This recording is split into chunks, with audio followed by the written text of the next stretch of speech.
bit about your childhood. What was it like growing up in Brazil? And I lived in an apartment in a big city, so I didn't have much of a playful childhood in terms of, going to the streets and bike and all that. So I remember imagining big adventures and all that. So what has your education been like? At first I wanted to be a high school teacher in a public school at night. So it's really like a political statement, I want to change the world and educate the poor and, those who are struggling. But then I went to college and I thought that maybe I should actually be a professor. I didn't plan to come to the US and do my PhD.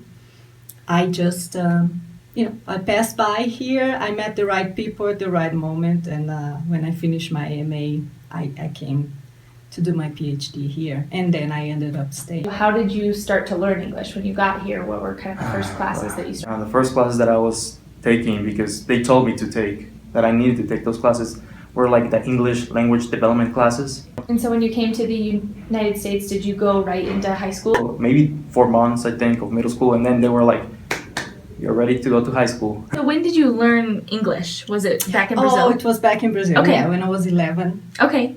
I mean, we had English lessons at school, but I did go to an English school.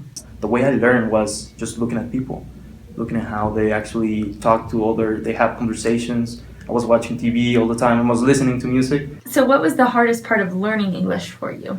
The pronunciation of some words like sheet and sheet or beach and beach, I think now that can get you into some trouble. Yeah, exactly. It does sometimes.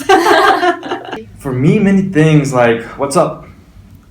It's the ceiling, it's the ceiling. At what point did you consider yourself fluent in English? Yeah, I think I'm still learning. So yes, I'm fluent, but fluency to me doesn't mean perfection. I still, to be honest, I still think that I'm working. Maybe after I was here, maybe after I finished high school, I feel that I could actually engage in a conversation that was meaningful.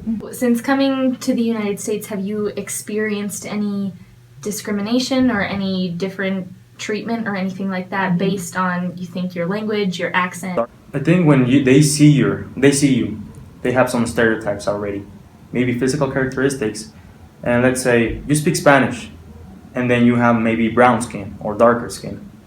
Therefore, maybe you are from Mexico, and therefore, maybe you know how to dance. And there are so many social factors that are affecting the way people think about others based on perception and assumptions. There is something that sometimes it bothers me.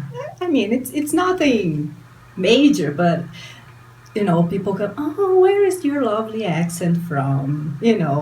And once I was in the airplane, and the person next to me asked where I was from, and I said, I'm from Connecticut, because I was living in Connecticut at that time. It bothered me a little bit because they were saying, okay, you're not from here.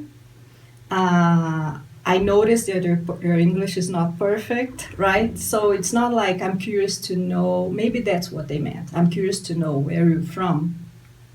But to me, I heard it like, yeah, your English is not, very good. So where are you from, right? I try not to discriminate based on their race or gender or beliefs. I think we need to respect each other, and that's what I do.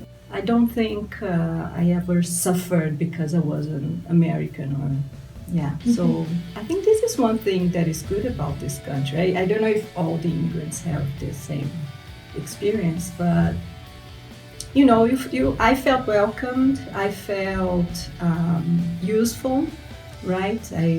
Because I teach Portuguese, and I think I'm doing my share for the United States. Yo soy Eloy. No, soy peruano. 好，我是李和哈，我是一半美国人，一半中国人。 Yo soy Jonathan y entiendo que yo como ser humano no soy perfecto. Eu sou Tânia e sou professora na Universidade do Colorado, no Departamento de Espanhol e Português.